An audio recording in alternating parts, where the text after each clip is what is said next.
What you cooking? Now, if you're saying Jesus Christ on a tiny bike, what is that? No one knows right now. It's a number 10 can of corn blorped into the aluminum pan of death with 2 blocks of Philadelphia cream cheese. This could be anything. Don't wear gloves. Don't wash your hands. Get that fingernail fungus in there for some flavor. Now, she warns about the sodium content in the corn, so she's going with low sodium, what she calls par cooked bacon, which looks for all intents and purposes like some freezer burnt ham from 1997 that she found in the chest freezer in the basement. I wouldn't use the freezer burnt ham. I'd use pork chops that have been smoked, already cooked bacon, or even that cubed up deli ham that you can find, unless you really do want some of your guests to go to the hospital. Now touch it again, touch it again, touch it again, touch it some more. All right, now we're adding some heavy whipping cream. And if you're saying the baby Jesus is crying because you don't know what that she's still cooking, neither do I. And this is why you should not eat at everybody's house. All right, now she's worried that it's going to be too soupy. She's going to add some milk for no apparent reason, but go light on the milk because you wouldn't want this traditional holiday dish to be ruined because people come from miles around to eat this at your house every year. Everyone loves creamed corn with freezer burnt ham. Here comes the spices.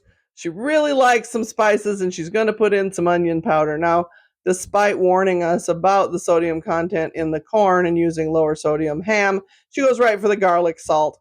So now the sodium content of this dish is at a lethal level. Don't invite Aunt Thelma.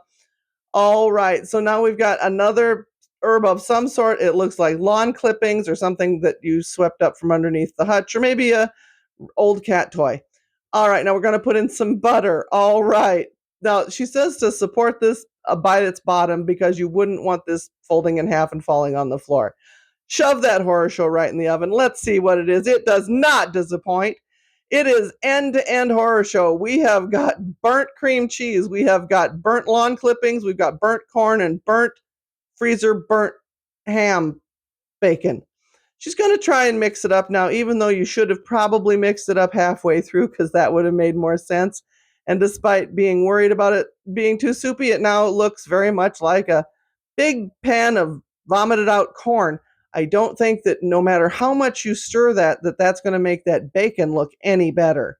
It looks very much like roadkill from July.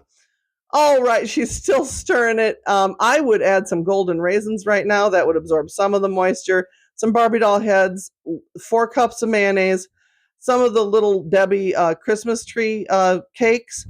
Those would make a nice addition, and at least 3 pounds of cheese to cover up everything underneath it. All right, let's see what she's going to top it with. And it's going to be parsley. Don't wash the parsley. Don't chop it up nicely or anything. And if a rat happened to pee on the parsley in the store, or somebody with a communicable disease touched it and sneezed on it, you're fine because it's going to go in the oven, right? Oh, I guess she's not going to put it in the oven. We're just going to serve it like this. Oh, she's going to taste it now. Well, it was nice knowing you. No double for you emotional damage. Don't make this dish ever. Don't. No.